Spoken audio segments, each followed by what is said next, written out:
This is not at all the career that I wanted. And I think my book could be identified with by a lot of people who had the blessings of unanswered prayers. Had I gone to Congress, I would have not likely settled in with my second wife, with whom we adopted 3 children. In your philosophy of butterfly effect, whether that child, your child, would be the same child later. My 3 children were being born in Central Asia, in Kazakhstan, on another timeline. And the fact that I was in the position to go there, I feel like that is the best proof of God that I've ever seen.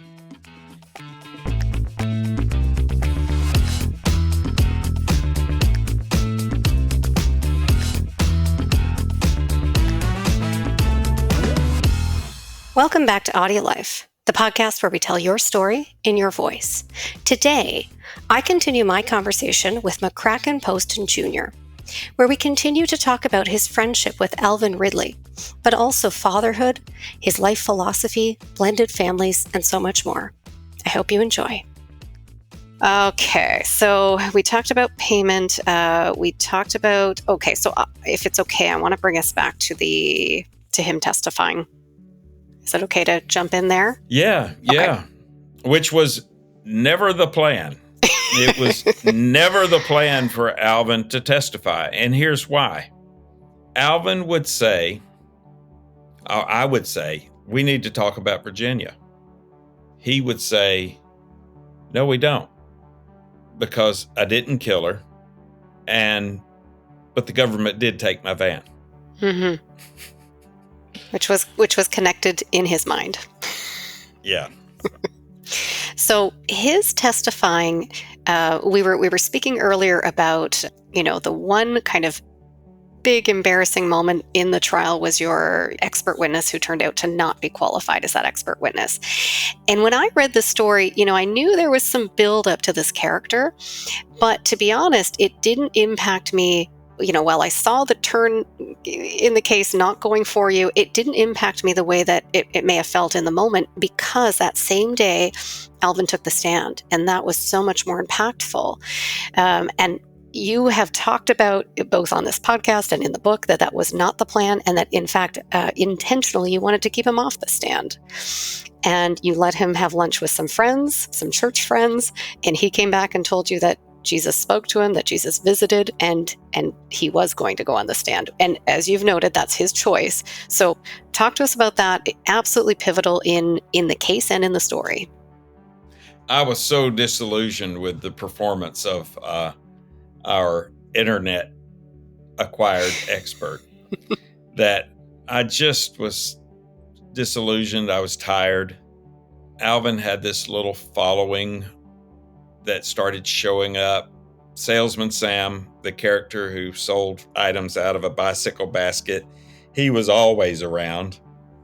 I just thought, I don't think I can sit with this crowd at one table.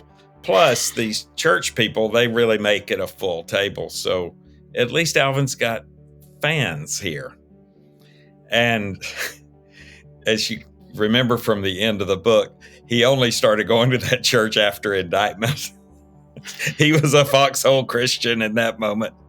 And so I just sat at another table. I just needed to think. And that's where I missed Jesus showing up. He didn't pick up the tab, I might add, but, because I had to do that. And Alvin tells me on the way back to the courthouse that Jesus appeared before him. He mentioned a physical appearance. And so I knew it was Alvin's right. But I had kept out some weird stuff, some weird allegations. One was about Alvin's mother. There's a long sub-story about that, how social services tried to get to his mother. Well, there's a theory that they were really trying to flush Virginia out because her family was still actively doing that. Alvin and his mother took it very offensively that the state of Georgia was trying to come in on and see how she was being kept, see her care. and Alvin's mother was in her 80s then. I later determined when I found all the writings that they did it to themselves. And I also found out when I had the judge do what's called an in-camera inspection of the social services records. They had solicited help from the agency. And then when the agency showed up wanting to investigate, they completely repelled and rejected. And Alvin slips his mother across the state line to a hospital where they deem her competent and able to be where she wants to be, and thwarting the Georgia authorities. Well, Alvin, that's just one of Alvin's stories, how he outsmarted those social workers. And a lot of Alvin's stories begin of how he outsmarted a state trooper out. He outsmarted some deputies. And it's just Alvin brag is what I call it. So I just knew and kept out a lot of this stuff in pre-trial motions, including about Kitty and Meowie Ridley. Mm-hmm. I kept all that out. And if Alvin put his good character into evidence, which in normal conversation we would all do. Right. We would say, oh, I would never do that. Well, that's putting your good character into evidence, and it would unleash the floodgates for all the stuff that I had kept out. So I took Alvin to the roach-infested courtroom, back into that courtroom, because it had been fumigated, but I put him on the stand, and I just showed him the different perspective of sitting from in the stand now. And there's where the jury is going to be really close to you. In Georgia, all witness stands are closest to the jury box so they can be heard. And I was hoping the change of perspective would make him maybe think of it again. But he was resolute. He said the Lord came into the cafeteria or wherever they ate, Trackside Cafe, and he filled my heart and told me that I had to testify. And so we practiced a little bit, and I showed him where he could go wrong. I said, just don't say anything good about yourself, like a proclamation. And but I had to know Alvin was this salesman Sam's idea. Yeah. And that's when he famously said, no, it was Jesus. He's taller.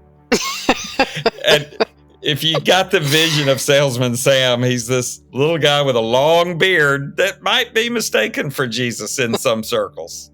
I don't know. But Alvin wanted to make sure that I knew that it wasn't Salesman Sam. He could distinguish between Jesus and Salesman Sam. Jesus is taller. Oh, that's such a great visual. I love that. And he was so sincere. Yeah. I had to. I could not. Of course, I couldn't legally keep him from testifying.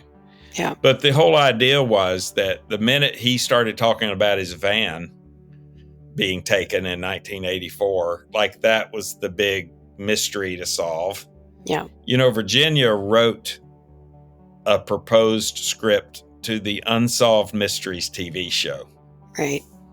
Don't know if she sent it, but I had a draft where she's wanting to talk about Alvin's father's mysterious car accident resulting in the taking of their van, 2 years later. So she shared every one of his paranoid conspiratorial views of the world. And then, there's something special about that, somebody who'll share those with you. That's a tight bond. It is. Yeah. It sounds like they saw the world the same way. They understood it in a similar way. And to your point earlier, she may have been the one at points or maybe more than at points that was convincing him of her view of the world. I found a glossary, and I don't know where she got it because, maybe there's a dictionary in that house. There's everything else in that house. Mm-hmm. But here's a glossary of legal terms.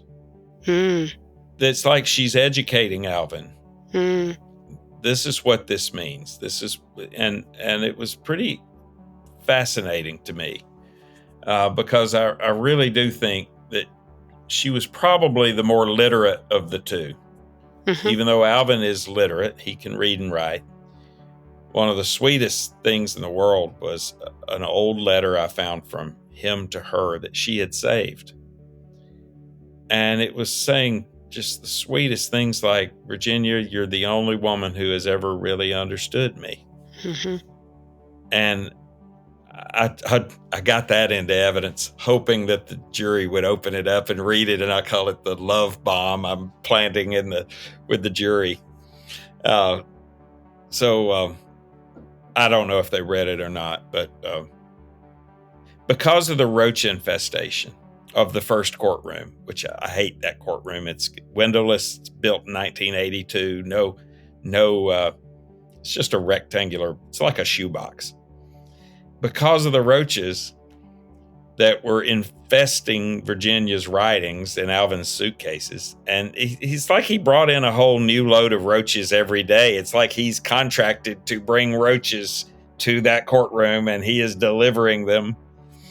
And the jurors mentioned it on Forensic Files. And so I was hoping people weren't seeing it, but I was like trying to get away from them and step on them. And the judge, though, realized that his office was right next to that courtroom. And so he said, Mr. Poston, we're doing the rest of this trial in the old courthouse, thanks to your client, infesting the place. When we went into the old courtroom and took her writings, that was the courtroom, September 15, 1970, the last place Virginia had ever been seen. I was overcome with the eeriness of that because it was so profound to me that now we're reuniting her writings with her ghost. Yeah. Even though I'm not a ghost person, I felt such eeriness. And Alvin broke the whole thing by turning around and staring and leaning over and saying, "Your daddy's here," which sent me into a tailspin because I thought, I've got so much on my plate. If my dad is drunk and showing up at this trial, this is going to be the lowest of lows. But my dad was sober, and he was mostly sober for the next 10 years. And it was in my memory and in my sister's collective memories, the first thing that I had ever done that he had ever come to where he was completely sober. And I was bearing down on 40. Yeah. It was I don't know. It was like it gave me energy. Yeah. It gave me a new kind of energy. Now, when I forgot a lot of this stuff. And my sister said, "Oh, we've got our mother's journals, which none of us want to read because we're going to feel like we're going to get our feelings hurt." Because my mother, not as prolific as Virginia, but my mother kept a diary. And I simply wanted to find the dates that Alvin and I came to their house, because my parents were very calming to Alvin. They were very kind to him. They were up in Graysville, so they didn't have the Ringgold mindset of having a bad encounter with him or something, or getting yelled at by him. So in my mother's journals, though, I'm reading about our father's intervention. I had completely repressed that. And it opened up my mind to what was really going on then. And it made me remember the relief of my father being sober in the courtroom, that just something I didn't have to worry about. And it also, the Chattanooga newspapers had just merged and they were covering the trial.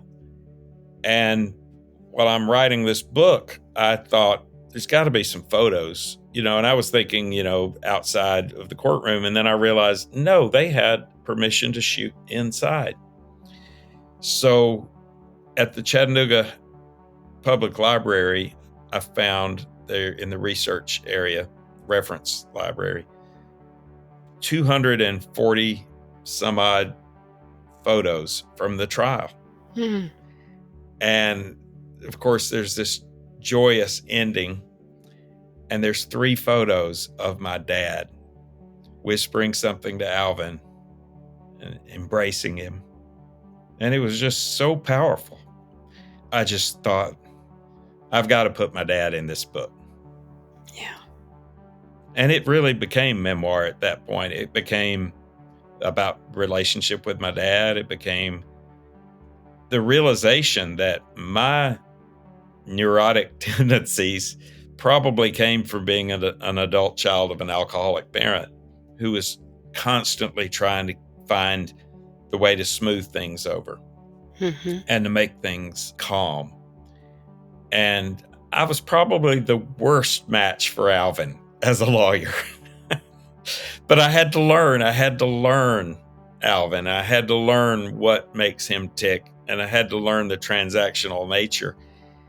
But mainly just to respect his views, even though they were far-fetched. And ultimately, when he testified, I just let him tell it all, including the van, the taking of the van. At the very end of the trial, I was saying, Alvin, do you blame anybody for this? And he goes, yep, people that took my van. And that was just the perfect punctuation of this is Alvin, folks. Yes. And he charmed them. I knew that when the jurors were chuckling in a murder trial, that we could be in much worse shape because they really realized my struggle. And they also thought it kind of funny, my struggle. And so I like to tell people that everything that's funny in the book is at my expense. And the thing that I'm most excited about the reviews of the book by individuals, I had a lot of people approach me and say, I have an autistic grandson, or I have a neurodivergent child. And they smile and they say, I knew from page 1.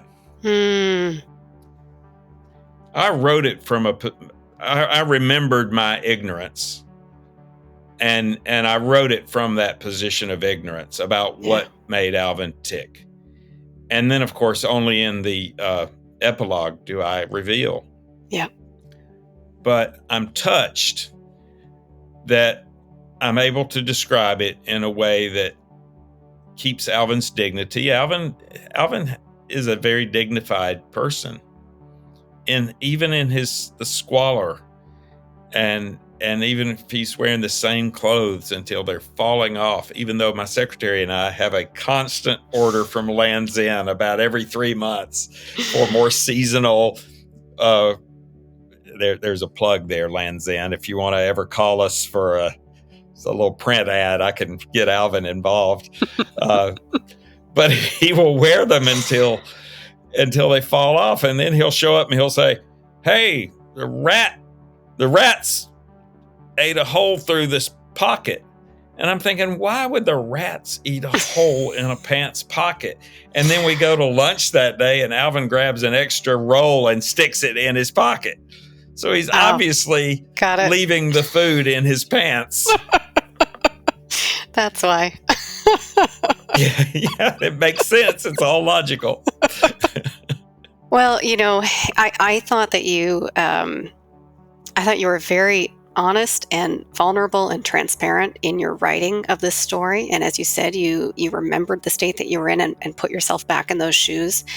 And it sounds like the success of the case, the success of Alvin testifying, was people seeing him for who he was, right? People really, that humanizing of him, some sense of how his mind works, the idea that him being a criminal, being a murderer was probably outrageous compared with that man that was sitting on the stand.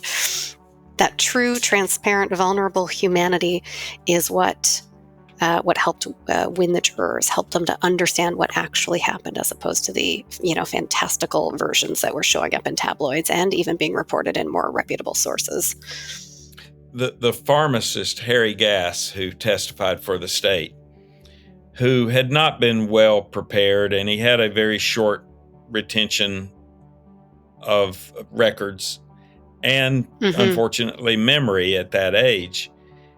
They put him up to say that he had never provided medicines for Virginia. And because Alvin is such a pack rat, we had the bottles still.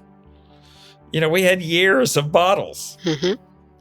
And one of Virginia's writings was, in September of 1977, God told her to stop taking her medicine.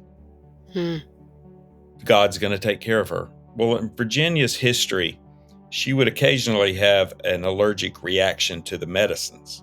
Right. Which was worse than a seizure. So I could understand her wanting to do that.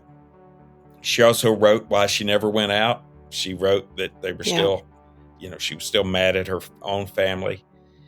So pharmacist Harry Gass got put up, and Alvin was just serene. And that's when he loved the man. He said, Harry saved my life twice. Yeah. And he described these really funny instances where Harry saves his life, like when Alvin got the Hong Kong flu, and Alvin speaks in finalities. On day 7, you die. Like everybody dies on day 7 of the Hong Kong flu. Yeah. And Harry heroically makes Alvin's father take him medicine on day 6 and saves his life. Well, however that went down, Alvin interprets it as a close call where Harry Gass saved his life. Well, interestingly, it was Harry's sons who Alvin felt were his tormentors. They were little boys. They were little boys.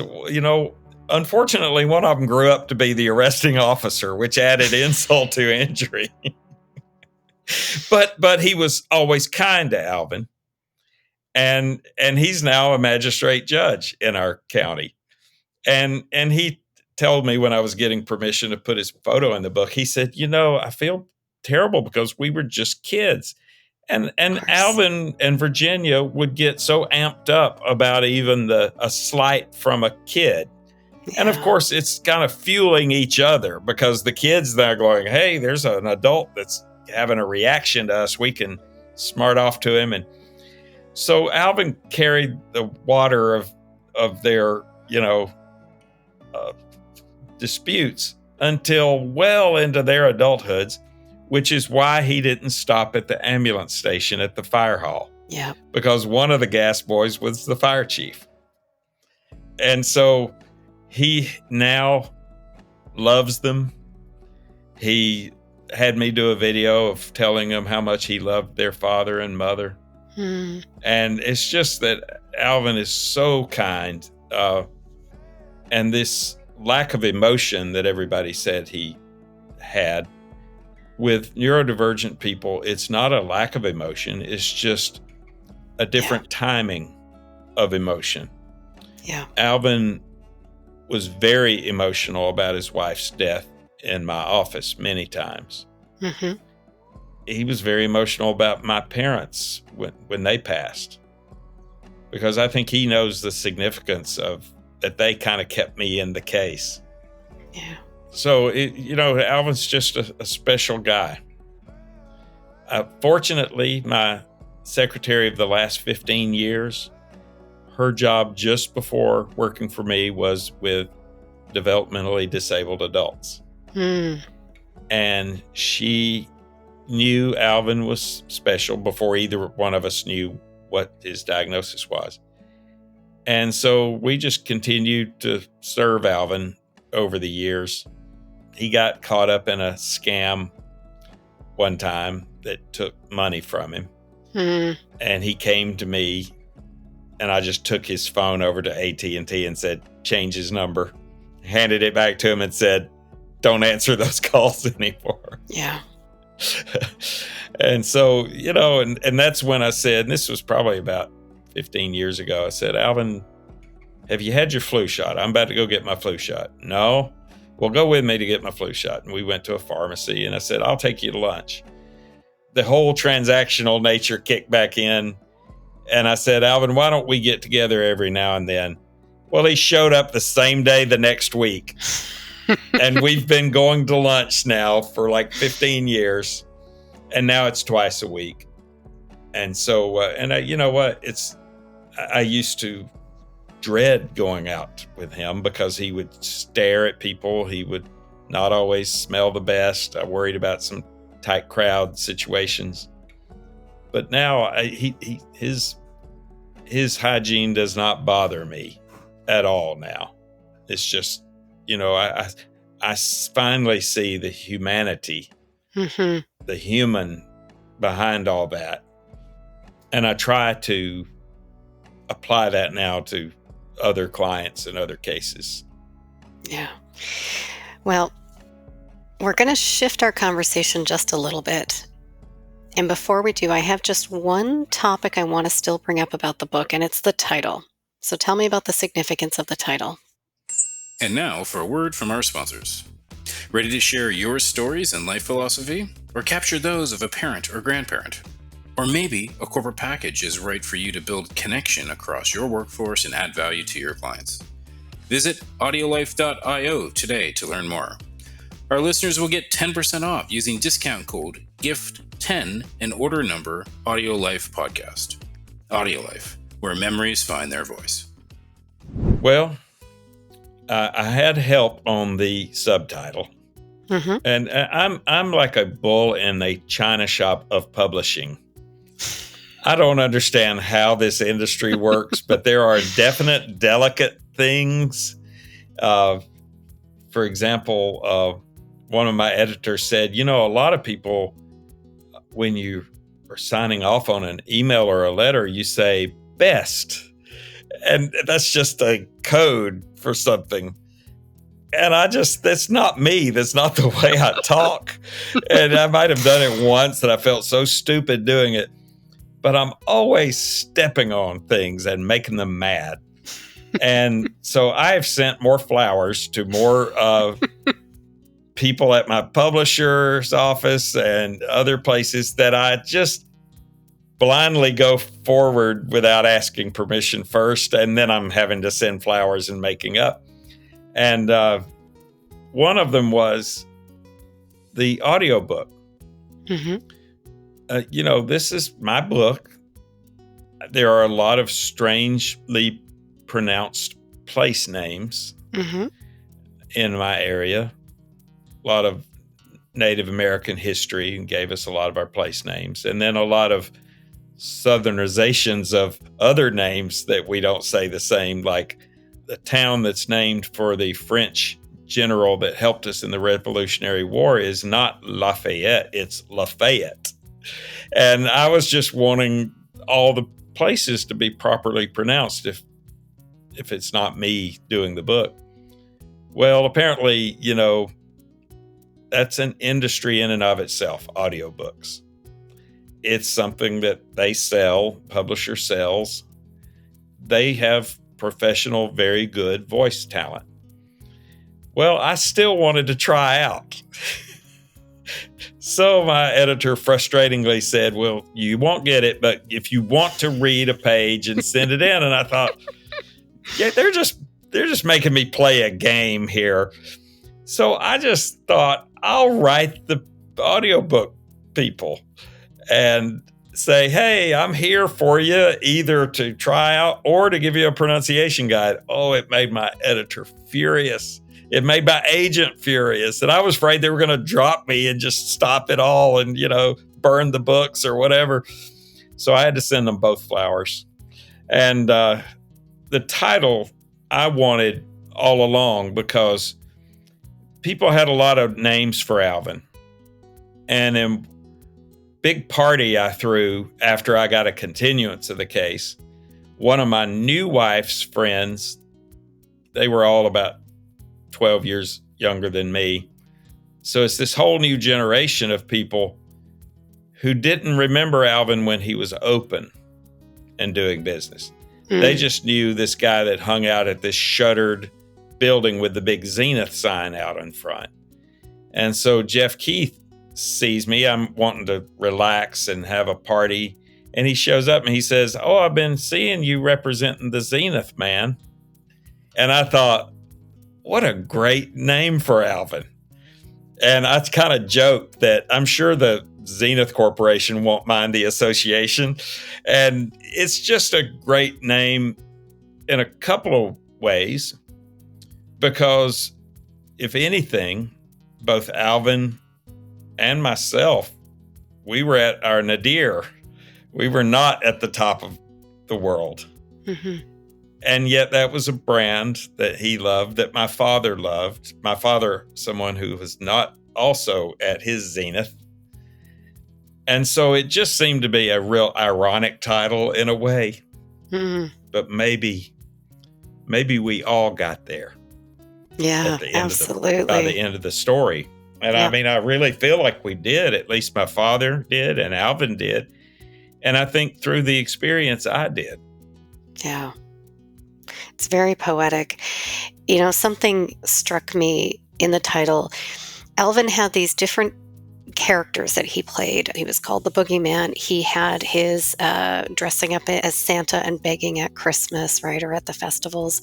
He had the, bouncing from church to church and scaring children, scaring neighbors, right? These characters that did not shine the best light on him.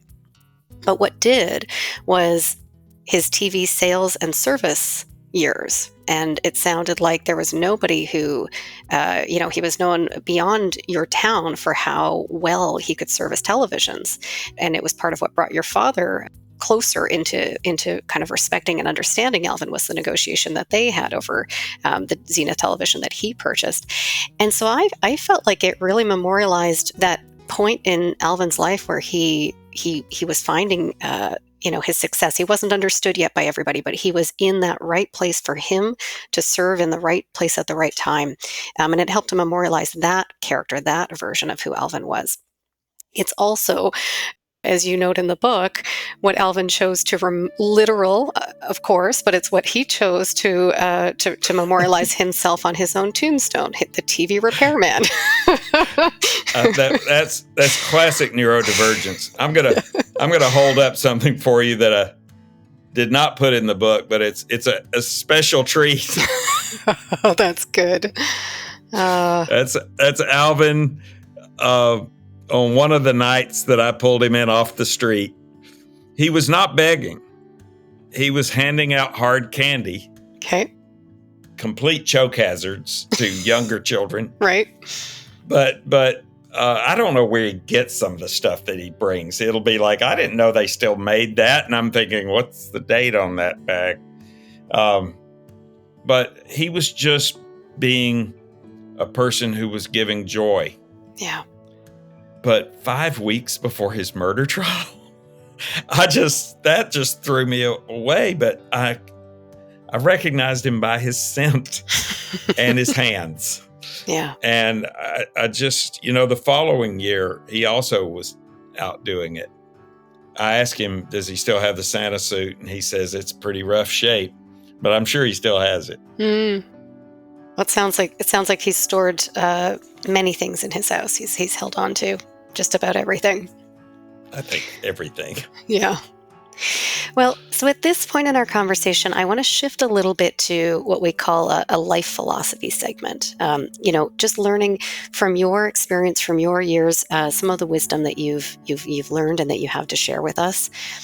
The first question I have on that is, how do you define success, and how do you feel you've achieved it?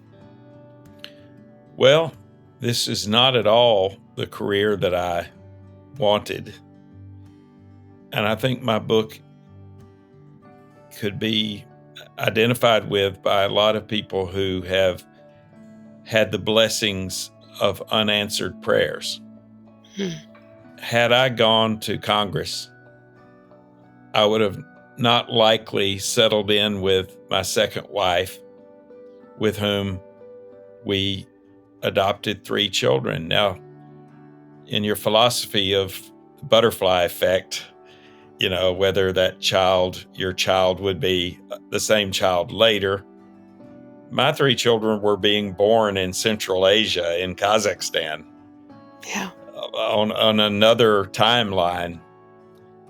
And the fact that I was in the position to go there when we went there, 2 trips, I feel like that is the best proof of God that I've ever seen.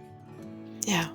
And so and probably my success in Alvin's case led to other cases and fees that I didn't have to tear a building down for. And that put me in a better financial shape to travel around the world and become a father. My sons, my daughters back at home, and my sons came with me to New York this trip, and I just have had a lot of time to look at them now, both young men. I think I put in the book when Alvin was very interested in our journey, and I explained to him that Kazakhstan is the ancestral origin of apples. And so when I show up with these babies, Alvin shows up with apples, like they're going to take a bite out of them, and they didn't have a tooth between them. Of course. But, Alvin's always a step off, but it's such a sweet step. Yeah. That you understand. Like I said, he'll show up with chocolate covered cherries. I don't even know where you get those anymore, but somehow he finds them, and that's his go-to gift for the ladies in the office. So it's just philosophy of life. I think be ready for the surprise blessings. Had you told me when I was in high school trying to sell this guy a yearbook ad and basically leaving his establishment thinking that's the weirdest guy I've ever met, and hostile, to think that I would have this friendship with him and care for him, love him, along with my ex-wife and everybody else around me, has completely shifted their view of him. Yeah. That's a blessing in and of itself. And I hope that people will think that, not everybody that gets accused of crimes is guilty. But of course, not everybody that gets accused is innocent either. But there's a certain level of human dignity and kindness that I think that we all need. Absolutely. And it's a story where that really, really comes true. And I thank you so much for seeing that. It's funny. It's, my editor says, don't read every review. And some of the earlier ones were, I don't care so much about the part about the lawyer. And I was thinking, gosh, if I failed this project, but a lot more have been closer to the way you've experienced it. So I think if you keep an open mind that this is not your usual true crime book. Sure. Yeah, I can understand that. But there were parts that I read where I raced through, and there are parts that I read, literally I covered the page at a few parts because I didn't want to jump ahead until it was time. And it's, that to me is more that true crime genre. But it is a story that is personal and humanizing. And that's what you were able to do for Alvin in the courtroom and what he was able to do for himself. And if that was not the story you were sharing in this book, you would have missed the whole center of it and the whole point of it. Thanks. So that's how the story needed to be told, from my view. Thank you so much. So I want to ask you, looking back, and at any point that you want to answer this question about at any point in your life, is there anything you would have done differently? I would be afraid to. Yeah. Because I would be afraid that it would have thrown me off to be here, with 3 wonderful children, and actually 4 if you count Graham, my ex's later son, who thinks of me as a dad. And I get all the great Father's Day crafts and stuff. Yeah. I just wouldn't change anything. I still struggle sometimes with clients who are not as able as Alvin was to eventually come around and begrudgingly trust. Mm-hmm. I don't know if those words have ever been put together, but it was begrudgingly that Alvin would trust. And really, a little money helped. A little money here and there helped grease the gears of trust for Alvin. But I realized that it was just something within him that allowed him to open up. It's like, okay, this is a business transaction now. He's paid me. I got to show up with these documents. Mm-hmm. But I wanted to really do actual harm to Salesman Sam sometimes because he kept interfering with and he would advise Alvin, to have a client that I've put in a courtroom and told him, these are the same jurors we're going to be picking your case from. Mm-hmm. Please sit here and take notes, only to find out that he is an hour away in a federal courthouse being detained for giving the federal marshals the bum's rush, dousing himself with gasoline, and going into the judge's office to complain about me. That's an experience. And talk about public humiliation. Every lawyer, the DA, the judges, everybody knew what I was going through. And so I did feel vindicated when Alvin's jury came back. And I felt, after the congressman ordered him to stay away from his congressional offices, I felt vindicated for Alvin. and it was like a little, okay, I won this one. Yeah. That's great. A couple more for you. What are you most proud of in your life? I would say this book and having a wonderful family, even though it's technically a broken one. My ex and I always conspired against our children together. And I think that's the secret of a two household parenting is you have to conspire against your children. And that's the secret. And Allison has been great with that. And I think that we have very level-headed children because of that. We would not let them work us. Yeah. Yeah, I'll amend one word and just call it a blended family as opposed to a broken family. It's not broken. Exactly. That's the best way to do it. I'm going to start saying that now. But I didn't always feel that way. But one of the things that philosophically changed me was when Graham was born. Mm-hmm. I mean, here's a little kid that I could have some regrets about a failed marriage, but he's here because of that failed marriage. And that completely changed my outlook on things. So I think I wrote a better book in my 60s than I would have written in my 40s. Yes. Because of the changing philosophies. I think everybody was acting on what they thought was their best. Everybody was doing their job.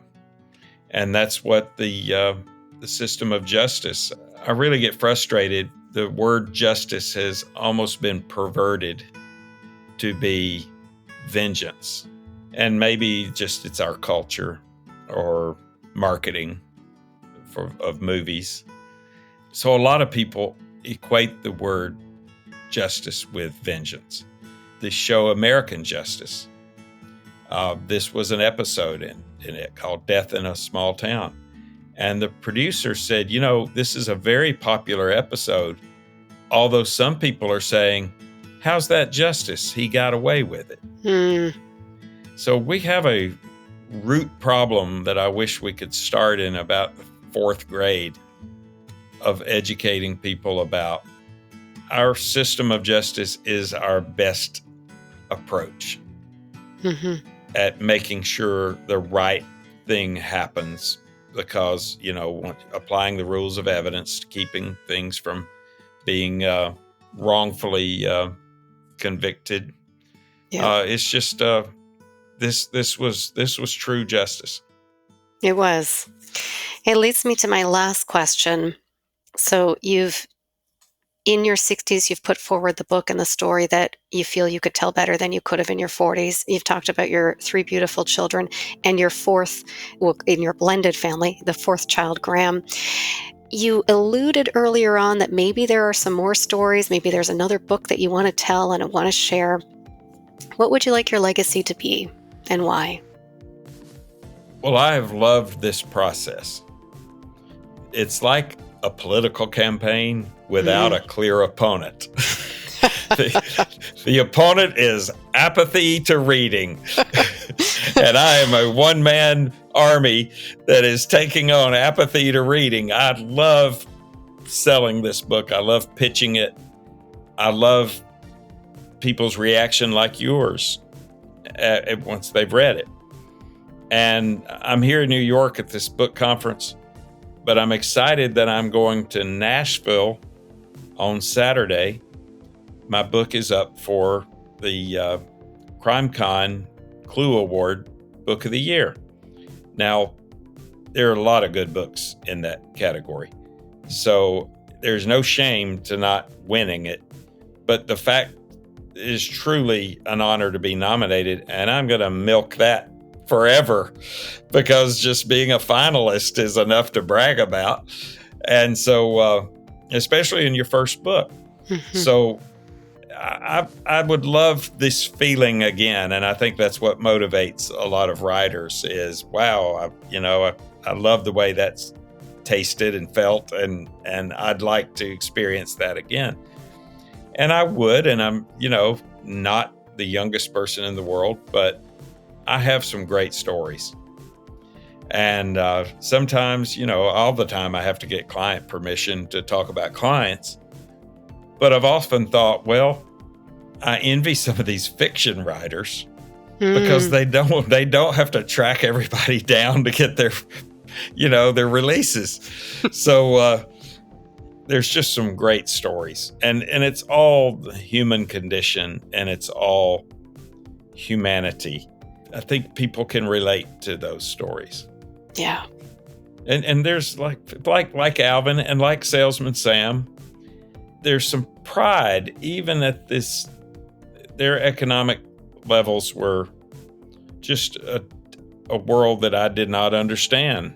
But at the same time, I saw the dignity that they maintained themselves in. When I was trying to get Alvin out of jail, I wanted to make sure his taxes on his building were paid up so we could use it. And he was offended that I would suggest that he hadn't paid his taxes. Yeah. And so it just really opened my eyes that we don't always understand people. We should never go with the community word on somebody. And hopefully that's made me a more insightful person, and maybe people that read the book will be. And definitely, I'm concerned about the 5.5 million undiagnosed neurodivergent souls in the U.S. who are daily having interactions, not every one of them, but daily 1 or 2 of them are having interactions with law enforcement that they could completely be misunderstood. So there's my call to action. Absolutely.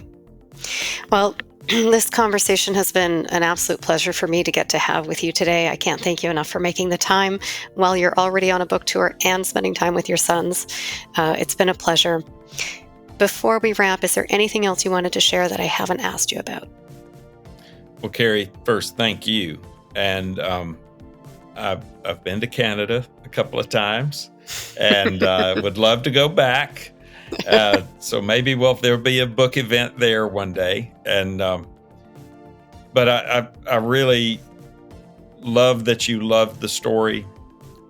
Would like I think your listeners and readers will they can identify with being at low points of your life and things not working out as you hoped or prayed for. Yeah. Hopefully that can guide some people out of when they're going through those times, that they can figure out a way to climb out. Absolutely. And I'll just add, if you want to come back and test out some of your storytelling for future stories before they get published, let us know. We'd love to have another conversation. I would love to. Okay. Thank you for having me. It's been my pleasure. Thank you so much.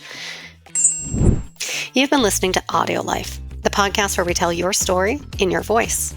I've been your host today, Carrie Purcell, and today I got to speak with Mr. McCracken Poston Jr., the defense attorney, author, and part-time judge who defended and successfully acquitted Alvin Eugene Ridley from his murder trial. Remember that Alvin was not diagnosed with autism or identified as neurodivergent until decades after his trial, and yet it was his humanism, his literalism, and his transparency that helped the jury to understand that he was misunderstood. If you like what you heard today, don't forget to rate and subscribe to our show. This helps other listeners to find us and ensures that you never miss an episode. See you next time. If you like what you heard today, consider recording your own AudioLife private podcast or giving one to a loved one for a unique and memorable gift. Today, AudioLife listeners will receive 10% off using discount code GIFT10 and order number AudioLife Podcast. Also, remember to rate our show and subscribe so you'll never miss an episode.